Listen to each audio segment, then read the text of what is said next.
Venant juste de planter le dernier clou de ma maison d'oiseau, je me suis penché en arrière pour en apprécier le travail artisanal. Mes yeux, plissés par la lueur d'un coucher de soleil jaune-orangé en cette fin d'octobre, ont suivi l'horizon jusqu'au pommier planté juste devant ma ferme. J'ai craché un des clous restants sur la terrasse en bois du porche, puis j'ai descendu les marches de l'entrée et me suis dirigé vers le grand arbre pour accrocher le nichoir sur l'une des branches. Vous n'auriez jamais su que c'était un pommier si je ne l'avais pas mentionné.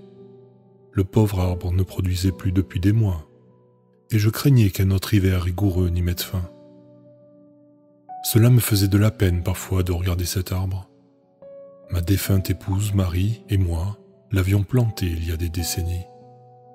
Nous cueillions les fruits les plus frais et pique-niquaient à l'ombre de ses branches et dégustaient quelques-unes des tartes aux pommes de Marie. Elle faisait toujours les meilleures tartes. Mais à présent, l'arbre était en train de mourir. Je l'avais négligé. Et le reste de ma terre suivait de même. Tout était en train de mourir. À dire vrai, les seules créatures qui ne mouraient pas ici étaient ces fichus rats. J'avais beau essayer de saupoudrer de la mort aux rats et du sucre sur le porche, ils ne partaient pas. J'ai fini par baisser les bras. J'ai perdu toute motivation après le décès de Marie, et ma négligence s'étendait au-delà des cultures et des arbres. Je ne m'étais pas rasé depuis des semaines, et la plupart du temps je ne prenais pas de douche. Il n'y avait que moi ici, après tout. Le silence qui remplaçait ses rires et le cliquetis de sa vaisselle était assourdissant. Malgré mon apparence un peu bourrue, ce sont les habitants de ce village où j'ai vécu pratiquement toute ma vie qui m'ont permis de tenir le coup. Les gens d'ici ont toujours été solidaires et dévoués. Sans leur soutien, je n'aurais probablement pas survécu à la mort de Marie. La seule autre compagnie que je gardais était l'épouvantail de la maison. Marie avait l'habitude de l'appeler Roy, probablement parce que nous écoutions Roy Rogers à la radio tous les soirs. Roy se tient au même endroit depuis 7 ans, et je pense que la plupart des corbeaux ont fini par comprendre mon tour de magie. C'est pourquoi la semaine dernière j'ai décidé de construire ce nichoir, dans l'espoir d'attirer un rouge-gorge ou un roselin pour faire fuir les corbeaux. C'était triste. Il semblait que même Roy était en train de mourir aussi. Après avoir nourri le bétail et arrosé mon jardin, j'ai décidé d'en rester là. Une fête d'Halloween était organisée au centre du village. Je ne pensais donc pas être dérangé ce soir. J'ai sauté le dîner, comme je le fais parfois, et j'ai commencé à me diriger vers la chambre, m'arrêtant dans la cuisine pour prendre une tasse de thé et éteindre la lumière. Et c'est là que je l'ai vu. Ou plutôt, je ne l'ai pas vu. Roy n'était plus perché à sa place habituelle. La croix était toujours debout, mais je ne voyais pas l'épouvantail dessus. Je me suis approché de la fenêtre pour regarder de plus près, supposant que cette fichue chose était tombée à cause du vent, mais je ne l'ai vue nulle part. Puis on a frappé à la porte. J'étais hésitant au début. Qui de censé serait venu ici à 9h30 du soir? Sûrement pas des enfants de la ville.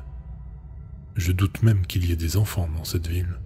« Qui est-ce » j'ai dit en appuyant mon oreille contre la porte en bois. Pas de réponse. « Écoutez, je ne veux pas d'ennui. S'il y a des enfants dehors, vous ferez mieux de rentrer chez vous. Je n'ai pas de bonbons, désolé. » Rien. Puis on a encore frappé à la porte, plus fort cette fois-ci. Frustré, j'ai ouvert la porte d'un air énervé, et Roy se tenait dans l'embrasure. Il se tenait debout tout seul, un regard mort venant des boutons qu'il avait en guise des yeux. Sous son visage en sac de pommes de terre, un faible murmure traversait le tissu. J'ai reculé sous le choc et regardé l'épouvantail entrer dans ma maison. J'ai voulu lui dire quelque chose, mais aucun mot ne s'est échappé de mes lèvres, qui étaient maintenant tremblantes. Alors que l'épouvantail se dirigeait dans la cuisine, j'ai pu entendre le cliquetis des tiroirs et des bols, certains s'écrasant sur le sol, avant qu'une voix ne résonne de derrière le mur. « Ah, c'est beaucoup mieux », dit-il d'un son soulagé et rauque, alors que le bruit sourd de pieds faits de paille sur le parquet s'approchait de la porte. L'épouvantail s'est avancé. La couture de sa bouche était maintenant ouverte par l'un des couteaux de cuisine de Marie. Sa bouche était en forme de sourire. Alors qu'il s'approchait, je me suis éloigné. J'ai pensé que prendre cette apparence serait plus facile pour t'approcher, Pierre. La chose a lu en moi, comme dans un livre, avec ses boutons noirs en guise d'yeux. Elle pouvait voir que j'étais pris de panique. Il n'y a aucune raison d'avoir peur. Je m'aperçois que cette apparence n'est pas un succès. Si j'avais su, je m'y serais pris autrement. Désolé si je t'ai fait peur. L'épouvantail retournait en clopinant dans la cuisine. Et après un moment, un visage familier est apparu, tenant une tasse de thé. J'ai dû pleurer avant de devenir hostilement furieux. C'était Marie. Je l'ai reconnue au moment où nos regards se sont croisés. Quelque chose en moi m'a fait pleurer, mais je me suis hâté de quitter ce regard amoureux, essuyant une larme de mon visage. Ce n'était pas ma femme. « Tu n'es pas ma femme », ai-je dit sévèrement. Ce qui portait le visage de ma femme n'a pas pu cacher son regret, qui était maintenant écrit sur son visage. Encore raté. J'essaie toujours d'éviter de faire peur aux gens. Mais il semble que malgré mes efforts, je deviens de plus en plus effrayant. Vous, les humains, êtes une race très compliquée. Le visage de ma femme a commencé à se décomposer, sa chair partant en lambeaux. Ses yeux ont commencé à s'enfoncer dans leurs orbites, pendant que ses vêtements se vidaient de toutes couleurs. Son vêtement, désormais noir, s'est étiré et a fini par toucher le sol. Ses mains se sont amaigries autour de la tasse de thé, devenant seulement des os. C'est alors qu'il s'est révélé sous son vrai visage. C'était l'ange de la mort. Mon dos a heurté le mur alors que je tremblais dans mes bottes. Je ne croyais pas à ce genre de choses, mais il était là, debout dans mon salon. Il était difficile de bien le voir, mais c'était bien l'ange de la mort. Un squelette enveloppé d'une robe sombre, tenant une faux qui touchait le sol. J'ai essayé d'établir un contact visuel avec lui, du moins là où ses yeux devaient être. Mais le simple fait de regarder ce visage de la mort me provoquait des maux de tête qui palpitaient déjà en sa présence. Pardonne-moi, mon enfant. Ma vraie forme est déroutante à regarder. Je ne veux pas t'effrayer. Mais maintenant, comme tu peux le voir, je suis celui que vous appelez la mort. La voix de la silhouette était profonde. Elle faisait trembler mes os et résonner dans mon esprit. Elle a dû remarquer mon malaise car mon dos était toujours fermement appuyé contre le mur. J'ai pris de nombreuses formes au cours des millénaires. Mais vous, les humains, semblez m'identifier comme le Reaper, ou ange de la mort. C'est par lui que j'apparais devant toi à présent. Le crâne vide a disparu dans le linceul sombre, et en l'espace d'un instant, un nouveau visage émergea. Un homme d'âge moyen, pâle et un peu rondouillard, abaissant la capuche noire avec des bras charnus et poilus. Désolé, je ne peux apparaître que sous une forme déjà morte, car ainsi est ma nature. L'herbe morte de ton épouvantail me convenait très bien, tout comme ta défunte épouse. Mais celle-ci semble trop t'affecter.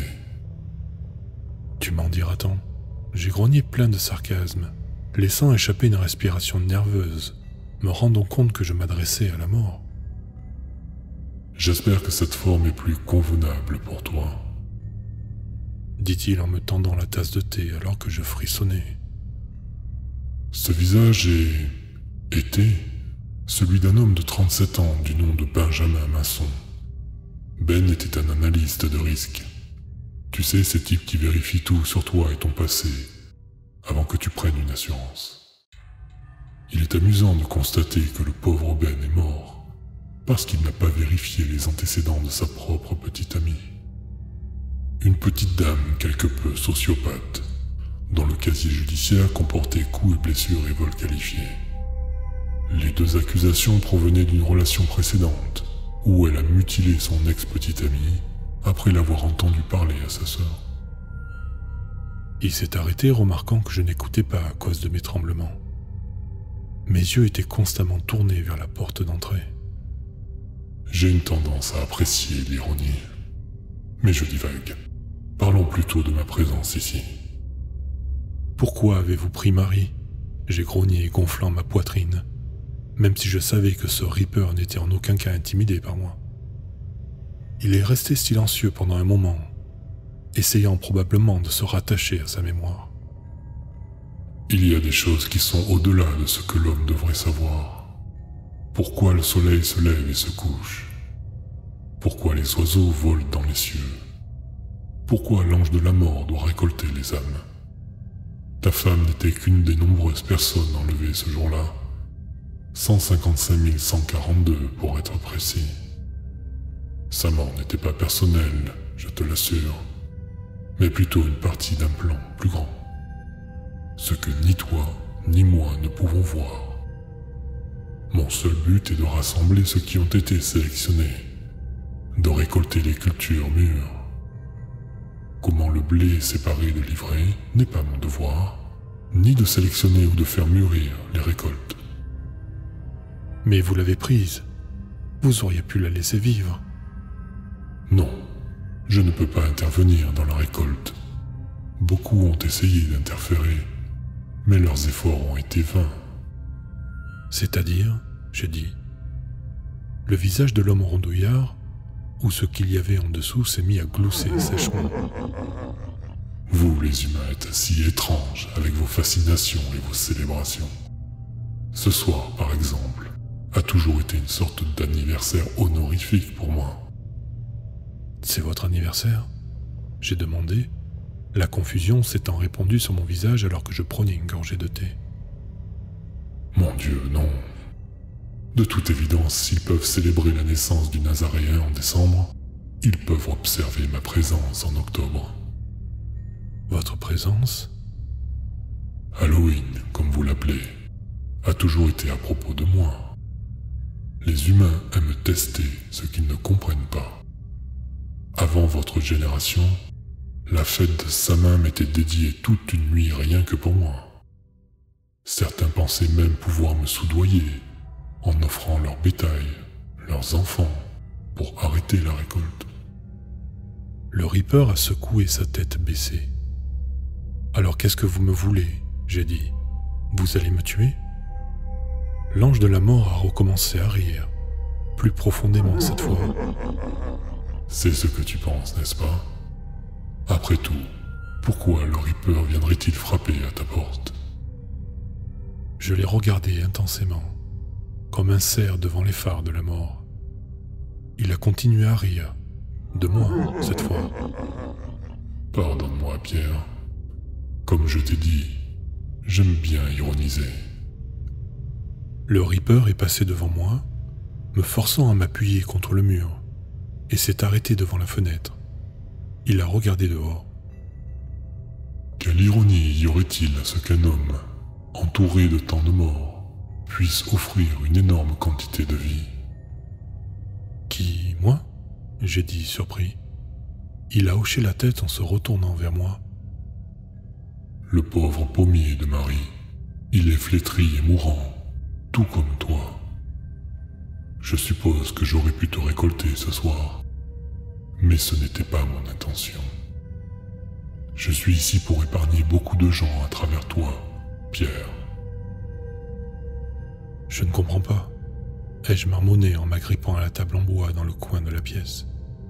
L'ange de la mort s'est approché de moi jusqu'à ce qu'il remarque mes tremblements. Si je n'étais pas venu ici ce soir, que se serait-il passé?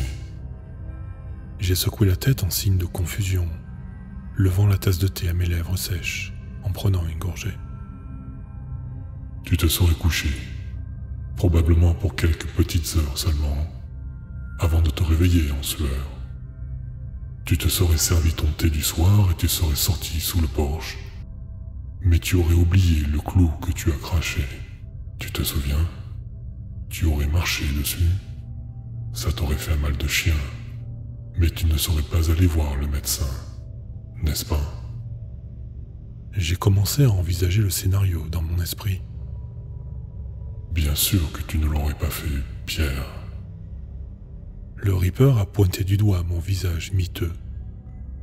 Tu as cessé de prendre soin de toi-même le jour où Marie ne pouvait plus le faire. Alors pourquoi commencer à présent?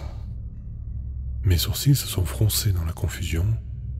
Il pouvait voir que je n'étais pas très enclin à comprendre ces hypothèses. Pardonne mes divagations. Je t'assure que tout cela a un sens profond. Allez-y, ai-je dit sévèrement. Si tu serais resté à la maison, ce que tu aurais fait, l'infection du clou t'aurait tué, Pierre. Quoi? J'ai dit les sourcils foncés. Eh bien, pas tout de suite. Mais après 3 semaines, tu aurais souffert d'un tétanos assez grave pour y mourir, avec des spasmes musculaires extrêmes dans le cou et la bouche. Attendez, vous dites que ça serait arrivé? J'ai bafouillé. Eh bien, c'est rare, mais dans ton cas, oui. Vous pouvez voir ça? La silhouette s'est moquée de moi sur un ton condescendant. Je suis la mort. Je peux voir toutes les issues possibles de la mortalité, afin de pouvoir planifier la récolte en conséquence. Donc je serais mort si vous n'étiez pas venu ici ce soir? Il rit à nouveau, cette fois d'un rire plus ironique. En fait, ma présence ici ce soir a sauvé bien plus que tu ne crois. J'ai ravalé ma toux avant de m'asseoir dans une vieille chaise en bois grinçante, en posant la tasse de thé sur une table voisine. Tu vois, si tu étais mort, Pierre, tu n'aurais pas pu envoyer ta petite lettre. Quelle lettre? Le 2e tiroir de la cuisine. Dis-moi que tu n'as pas oublié. Je me suis levé, toujours tremblant, et je me suis précipité dans la cuisine, ouvrant d'un coup sec le 2e tiroir. Il avait raison. Ma lettre au docteur Ferraud reposait sur de vieux livres de cuisine. J'avais oublié que je l'avais écrite en premier lieu. Il en a besoin, a dit la mort, sa voix résonnant dans le salon. Parfois, c'est remarquable ce que quelques mots bout à bout peuvent apporter à une âme. Je suis retourné dans la cuisine en faisant les 100 pas, tenant toujours la lettre dans ma main. Après ce qui est arrivé à Marie, Thomas Ferraud a estimé qu'il n'avait pas eu les compétences nécessaires. 5 ans d'école de médecine et 12 ans de pratique. Et pourquoi? Ça n'aurait pas été la première fois que je récoltais un de ses patients non plus. Non, il a frappé à ma porte de nombreuses fois. Mais cette fois, il a fini par admettre. C'était comme si tout ce que son père lui avait dit était enfin devenu réalité. Ce qui était quoi? J'ai dit. C'était que Thomas n'arrivait jamais à rien. Bien sûr, un diplôme vous donne un titre. Mais à quoi bon sans talent naturel? Du moins, c'est ce que son père disait. J'ai jeté un coup d'œil à la lettre, lisant la gravure triste de son nom sur l'enveloppe. Il aurait frappé à ma porte une dernière fois. Quel dommage, le suicide. Vous dites qu'il se serait tué si je n'avais pas envoyé la lettre? J'ai dit, la lettre serrée entre mes doigts moites. Plus ou moins. L'univers fonctionne avec des causes à effet. Par exemple, si tu es mort, tu n'aurais pas pu envoyer la lettre. Si le docteur Ferraud n'avait pas reçu la lettre, il se serait suicidé. S'il s'était suicidé, son frère aurait manqué son second service dans la marine pour les funérailles. Et si cela s'était produit, l'amiral Guédon serait mort, car le lieutenant Ferraud n'aurait pas été là pour voir le bombardier torpilleur. Attendez, j'ai dit, qu'est-ce que vous me racontez? Cause et effet, Pierre, comme les dominos, ou La vie est belle. Tu as vu ce film, n'est-ce pas? J'ai hoché la tête. Je sais que tu l'as vu. Toi et Marie aviez l'habitude de le regarder chaque veille de Noël. L'ange de la mort a fait une pause, me regardant, forçant mes yeux à se poser sur le parquet.